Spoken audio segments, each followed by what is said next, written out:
Dans le cœur de l'Europe de l'Est, sur fond de conflit qui a captivé l'attention mondiale, la guerre en Ukraine continue de se dérouler avec des développements aussi complexes que significatifs. Imaginez-vous réveiller un matin pour découvrir que le paysage du champ de bataille a changé du jour au lendemain, que les noms de villes presque oubliés ont soudainement repris de l'importance dans les annales de la guerre moderne. C'est la réalité qui se déploie alors que nous plongeons dans les derniers événements sur le front ukrainien, où deux nouvelles captures ont été enregistrées, chacune ayant le potentiel de modifier profondément le cours du combat. La première de ces captures est celle de la ville de Rasl. Située au nord-est du front de Velika Noussilka, la chute de Rasl aux mains des Russes ne surprend pas ceux qui ont suivi de près l'évolution du conflit. Auparavant, les forces russes avaient progressé régulièrement dans cette direction, et la capture de Rasl était anticipée. La confirmation vient de diverses sources, renforcée par des images géolocalisées qui laissent peu de doute sur le fait que la ville est désormais sous contrôle russe. Comme il est d'usage après de telles captures, les Russes sont susceptibles de mener des opérations de nettoyage et de consolidation approfondie pour fortifier leur position nouvellement acquise. L'importance stratégique de la capture de Rasl réside dans les options qu'elle présente pour de nouvelles avancées russes. Les forces peuvent soit avancer vers la ville de Bakhati, soit opter pour une poussée vers le nord pour éventuellement capturer la ville de Constantinople. Cette dernière localité a vu une présence russe depuis un certain temps, bien que le contrôle total soit resté insaisissable. Les événements qui se déroulent après la capture de Rasl ont le potentiel de définir la prochaine phase de ce conflit prolongé. Plus au nord, une autre localité, Pantelleimonifa, a également succombé au contrôle russe après des semaines de pression croissante. La capture de cet endroit, situé au sud du front de Tori, pourrait avoir des implications de grande envergure. Selon les rapports, l'avance russe ne devrait pas s'arrêter à Pantelleimonifa. Au contraire, il semble faire partie d'une stratégie plus large qui se connecte à la bataille en cours pour la ville de Torsk. La ville de Torsk a été un point focal pour les forces russes et ukrainiennes, le contrôle oscillant d'un camp à l'autre. Il y a quelques mois, les forces russes ont pris la ville après une longue bataille, mais les forces ukrainiennes ont exploité les failles dans les défenses russes pour lancer des attaques d'infiltration. Cela a conduit à une série d'assauts réussis, permettant à l'Ukraine de regagner des portions importantes de Torsk. Cependant, le front s'est quelque peu stabilisé, signalant que la bataille pour Torsk est loin d'être terminée. Il est inhabituel qu'un conflit sur une ville se rallume si peu de temps après avoir semblé aboutir. Mais c'est précisément la situation à Torsk. Les forces ukrainiennes avaient regagné du terrain, mais ces derniers jours ont vu une résurgence des attaques russes. L'initiative semble avoir de nouveau changé, les forces russes s'efforçant de récupérer le territoire perdu. Les rapports de sources comme Deep State UA, un média ukrainien, éclairent la dynamique en jeu. Ils décrivent une rotation et un renforcement des troupes russes à Torsk, un mouvement qui a permis la stabilisation du front et le retour de l'initiative aux mains des Russes. Les troupes ukrainiennes font face à un défi de taille, incapables de manœuvrer à pied dans Torsk à cause de la menace persistante des drones FPV russes. Ces drones ont été un facteur significatif, infligeant des dégâts considérables et compliquant les mouvements ukrainiens. Fait intéressant, la guerre a révélé que bien que les Russes ne soient pas lourdement équipés en armement anti-char, ils compensent par l'abondance de drones FPV. Cela a entravé les efforts ukrainiens pour déployer des véhicules blindés traditionnels, qui deviennent des proies faciles pour les attaques de drones. La situation à Torsk n'est pas facilement peinte en noir et blanc. Elle représente plutôt une zone grise, les deux camps s'engageant dans des attaques, contre-attaques et une ligne de contact fluide. Suivant des pertes territoriales importantes à Torsk, les forces russes ont répondu en amenant des renforts qui suggèrent qu'une nouvelle phase de la bataille est imminente. Alors que les Russes tentent de reprendre Torsk, la capture stratégique de Pantelleimonifa pèse lourd, potentiellement liée aux efforts russes pour exercer une pression sous de nouveaux angles. Les avancées de Pantelleimonifa pourraient viser des localités comme Valentinivka et Sujapalk, cherchant à créer une pression multifacette sur Torsk. De telles manœuvres compliqueraient non seulement la tâche d'approvisionnement de la ville, mais sécuriseraient également les flancs, empêchant l'Ukraine de répéter le genre d'infiltration qui a ravivé la bataille initialement. Pourtant, l'avenir de ces mouvements stratégiques reste incertain. La capture de Pantelleimonifa n'est qu'un tremplin, et les objectifs qui suivent sont encore en cours de développement. Ce qui se passe à l'intérieur de Torsk et comment la stratégie globale se développe façonnera sans aucun doute les prochains chapitres de ce conflit. En observant ces événements se dérouler, on ne peut s'empêcher de réfléchir à la résilience et à la détermination de ceux qui y participent. Dans ce théâtre de guerre, où chaque décision porte un poids immense, la capacité de l'esprit humain à endurer et à s'adapter devient apparente. Alors que nous fermons ce chapitre pour aujourd'hui, l'intrigue persiste. Qu'apportera demain? Comment ces nouveaux développements influenceront-ils le récit plus large? Comme toujours, votre engagement et votre curiosité nous poussent en avant. Et nous vous encourageons à rester connectés alors que nous continuons d'explorer et de rendre compte de cette histoire en constante évolution. Alors que le projecteur revient sur le front ukrainien, le récit d'une région déchirée par la guerre continue d'évoluer, marqué par des manœuvres stratégiques, des alliances changeantes et un esprit humain indomptable. Au milieu de ce décor tumultueux, les récentes captures de Rasl et Pantélémonifa par les forces russes ont préparé le terrain pour une transformation potentielle de la dynamique du conflit. L'importance de ces captures s'étend au-delà de simples gains territoriaux. Elles représentent un effort calculé par l'armée russe pour recalibrer leur stratégie et exploiter de nouvelles opportunités d'avancement.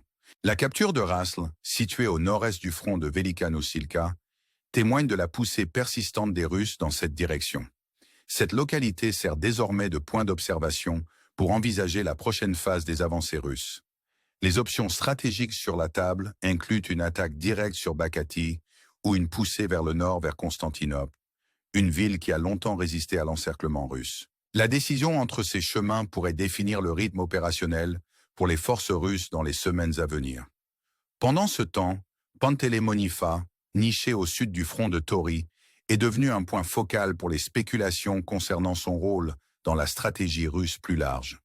La capture de cette localité, après des semaines de pression soutenue, signale une intention de continuer à avancer plutôt que de se consolider. Ce mouvement s'aligne avec la bataille en cours pour la ville de Torsk, un lieu qui a vu le contrôle basculer plusieurs fois entre les forces russes et ukrainiennes.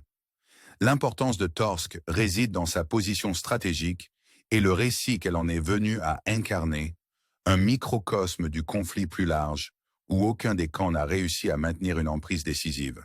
La capture de Torsk par les forces russes il y a quelques mois fut une victoire durement acquise, mais les forces ukrainiennes ont su exploiter les failles dans les défenses russes pour lancer des attaques d'infiltration réussies.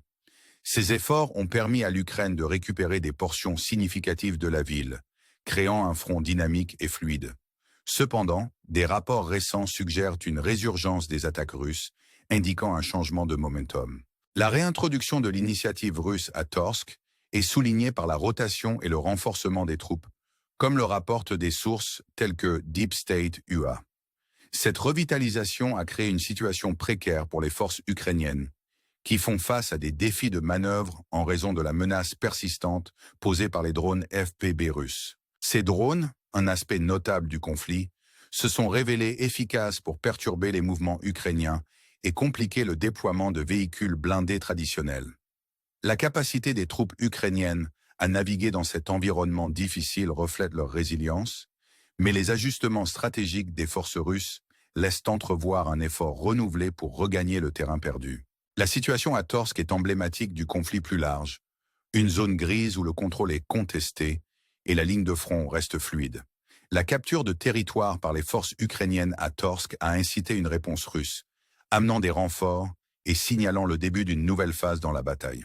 Cette initiative russe renouvelée, couplée à la capture stratégique de Pantélémonifa, soulève des questions sur le potentiel de liaison entre ces mouvements.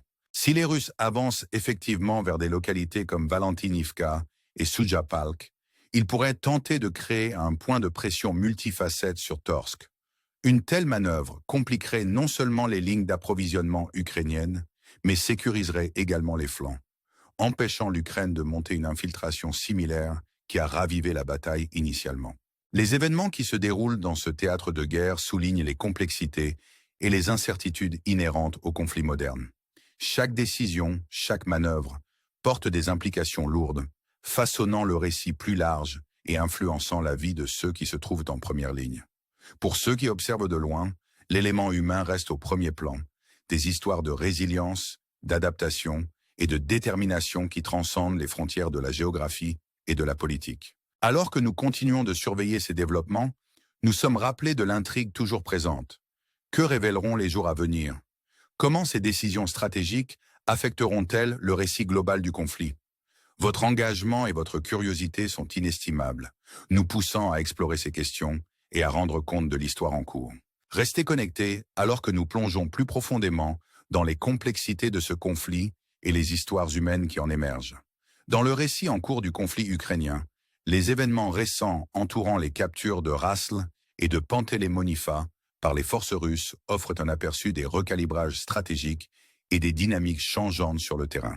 Ces développements ont des implications de grande portée, non seulement pour la situation tactique immédiate, mais aussi pour le paysage stratégique plus large du conflit. Alors que les forces russes consolident leur position à Rasl, une ville qui offre un levier stratégique au nord-est du front de Velika Noussilka, le potentiel de nouvelles avancées devient de plus en plus tangible. Le choix entre avancer vers Bakati ou pousser vers le nord jusqu'à Constantinople reflète un processus de prise de décision calculée qui pourrait façonner le rythme opérationnel dans les jours à venir.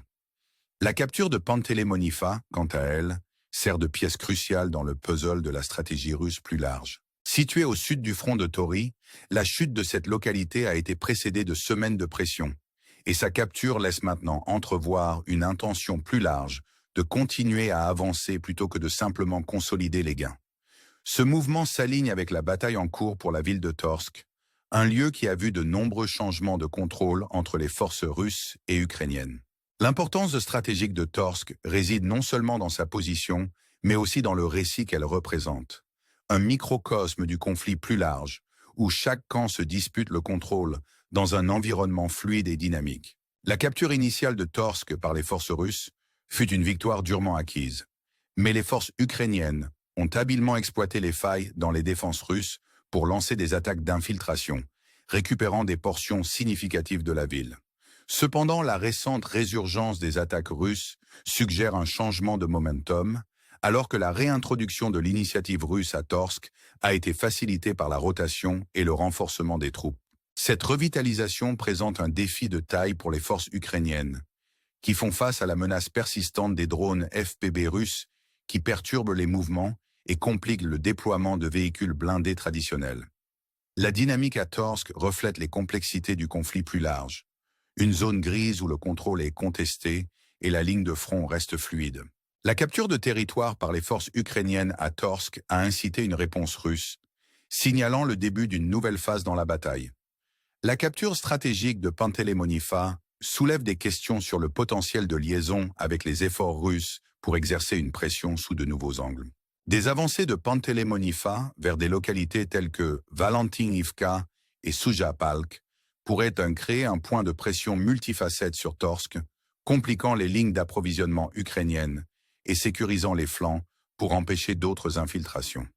Ces développements soulignent la nature complexe du conflit moderne, où chaque décision porte des implications significatives pour le récit plus large et la vie de ceux qui sont en première ligne. Alors que nous réfléchissons à ces événements en cours, nous sommes rappelés de la résilience et de la détermination de ceux qui sont impliqués, dont les histoires transcendent le contexte géopolitique immédiat. L'élément humain reste au premier plan, incarnant l'esprit d'endurance et d'adaptation au milieu du chaos de la guerre. Alors que nous regardons vers l'avenir, nous restons avec des questions stimulantes. Comment ces décisions stratégiques façonneront-elles la trajectoire du conflit? Quels nouveaux développements émergeront dans les jours à venir? Votre engagement et votre curiosité sont inestimables, nous poussant à explorer ces questions et à continuer de rendre compte de cette histoire en constante évolution. Restez connectés alors que nous plongeons plus profondément dans les complexités de ce conflit et les histoires humaines qui en émergent, offrant une fenêtre sur la résilience et l'esprit de ceux qui naviguent à travers les défis de la guerre.